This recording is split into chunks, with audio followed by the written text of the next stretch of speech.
Good morning and welcome to the Daily Summation for Wednesday, the 7th of October, 2020. Again, I wanted to wish you a good morning.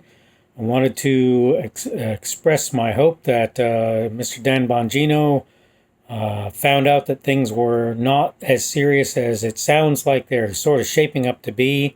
Even if they are, obviously, it's my hope that they're able to do successful things to make it so that he ends up being in good shape as a result of what happens in his little world. Obviously, when you've got a family and you're hoping that everything works out okay, it's an important thing for other people to stand with you, and I want to stand with Dan Bongino in his current situation. This morning, I wanted to talk about a subject of a blog. That's a real surprising thing, since that's pretty much mostly what I do when I talk. And the blog is about the physical you. And I started out my blog post talking about something that seemed to be totally inconsistent with that, and that was my second oldest child's school experience here in the local area. And what I did was I kind of ran down what happened. She went to one school, went from there to another. That school, the poor teacher who worked with her really literally couldn't write a sentence in English and do so without making major errors in what she did. I'm not going to get into details. I'm not going to talk about who the teacher was or anything else. I'm not going to talk about what the school was. She went from that school to another school that was a charter school, which unfortunately decided they were going to take money from the local school district, and it made it so that they basically went away in terms of their ability to provide good services for, excuse me, I'm going to adjust my earpiece a little bit here, good services for the students. And so we went from there to another school, which was a middle school, and that middle school turned out to be pretty cool, pretty good place, pretty nice place. And ultimately from there to a high school, which I consider to have been horribly bad, really responsible for terrible malfeasance, and to have, in my opinion, caused a bunch of people to do things, to fall in directions that were totally inappropriate and improper. Now, the thing about it is, I bring all of this up because the high school, it looked good. The school near my house that I moved into this house 15 years ago because of, it looked like it was a nice, clean school on the outside. It looked that way, and it seemed like it would probably be a good place to have your children in school. This was true for all but one of the schools, and that's the charter school. Well, yeah, it wasn't the greatest looking, but when she went there, it was one of the best schools ever that she ever attended, okay? Now, the point of all of this is that the outside of the school didn't make the school inside any better, didn't make what they were doing inside that facility any better, okay? It wasn't any better as a result of the fact that the outside looked good. And this is just as true for people as it is for school buildings, as it is for anything. The fact that somebody looks good on the outside doesn't make that person a wonderful human being. In fact, far from it. It's you almost couldn't be more wrong. Many people that I've met who were attractive were actually extremely full of themselves as a result of that. Well, here's the thing. There are a lot of people out there who are doing all of these things to try and make themselves, you can argue, look more attractive. Sometimes they're trying to pull off a certain look, or they're trying to be a certain kind of a person. However you want to look at that. But there are all of these people who are doing these things, and the reality is, the harsher, the more invasive the things they're doing. Look, you comb your hair, I get it. You get your hair cut, I get it.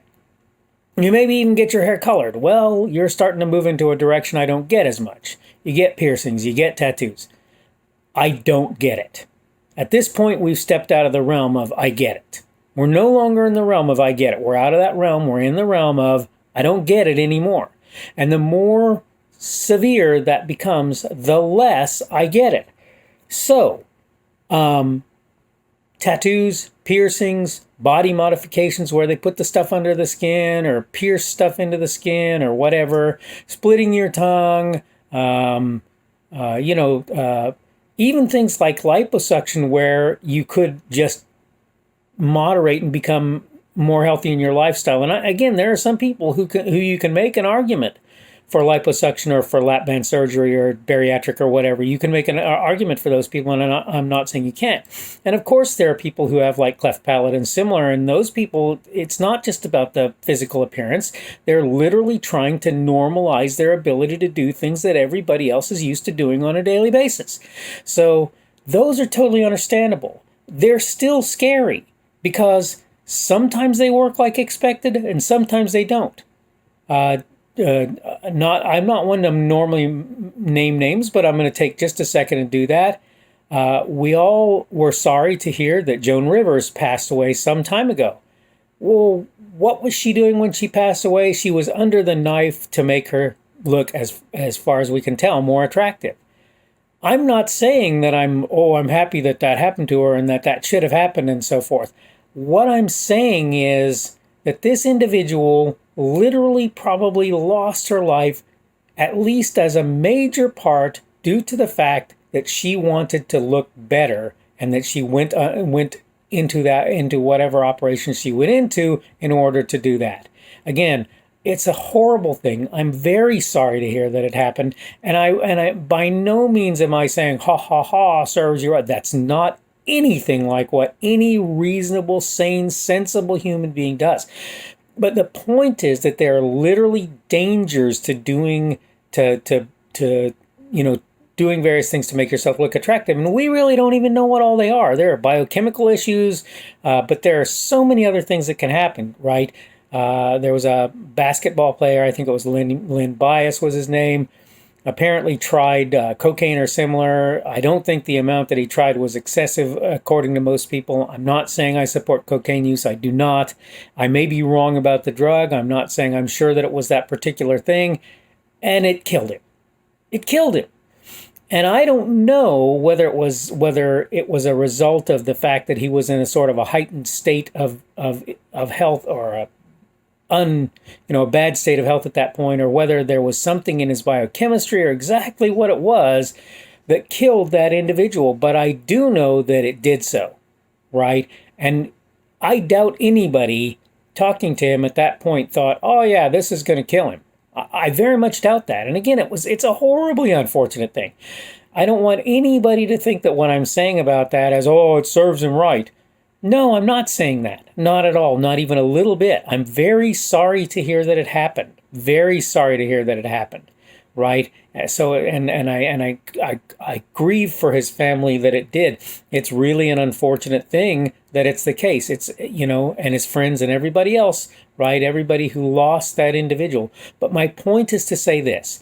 If you physically modify who you are, and that includes, by the way, taking hormones if you're a male to want to be female, or if you're a female to want to be male, if you do those things, in the best case, there's a good chance that you're never going to be able to return to who you were if you decide you have buyer's remorse. But in the worst case, there are potential health, not benefits, the opposite, right?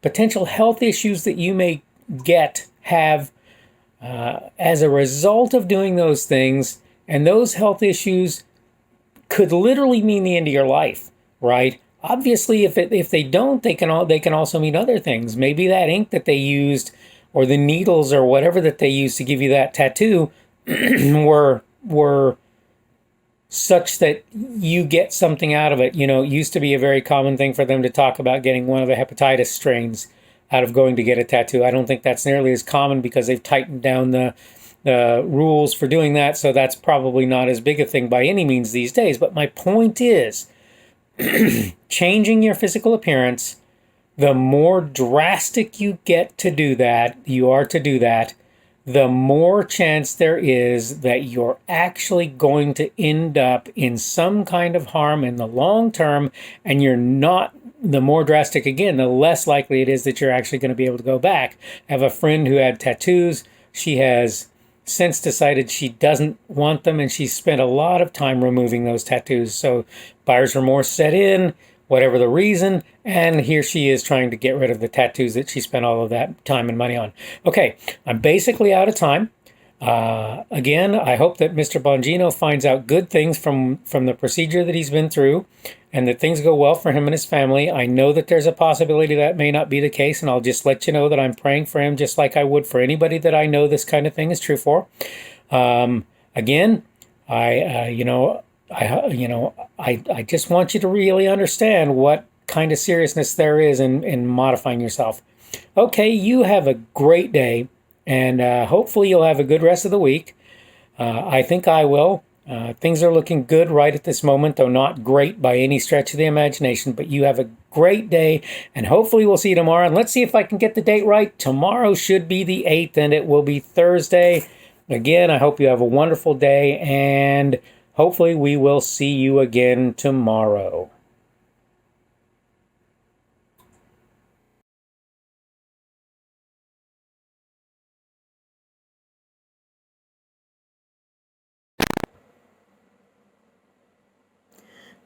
Thanks for watching this video. Remember that you can like the video on YouTube, and you can give me a rumble on Rumble if you want to do that. Of course, you can also subscribe to my channel on both YouTube and Rumble. The channel would be Kurt's Religion and Politics. If you want to see more of my content, you can go to various places. The first of those places would be my blog. That's blogs.kpschubert.com, blogs.kpschubert.com. If you want to follow me on Twitter, Parler or Minds.com, you can look for my handle. I am at KP Schubert. That is at KPSHUBERT. You can also see my Facebook page. That also is Kurt's Religion and Politics. I have obviously a YouTube and a Rumble account. My channels on those accounts, pages, channels, whatever you want to call them, is Kurt's Religion and Politics. I have also, if you want to support me, a Patreon account. I am Kurt's Religion and Politics there. Thank you for looking at my stuff. Remember, you can subscribe. Remember, you can click notifications on the YouTube to make sure you're notified for new content. Again, thanks for coming to visit my channel. Thanks for watching this video, and you have a great day.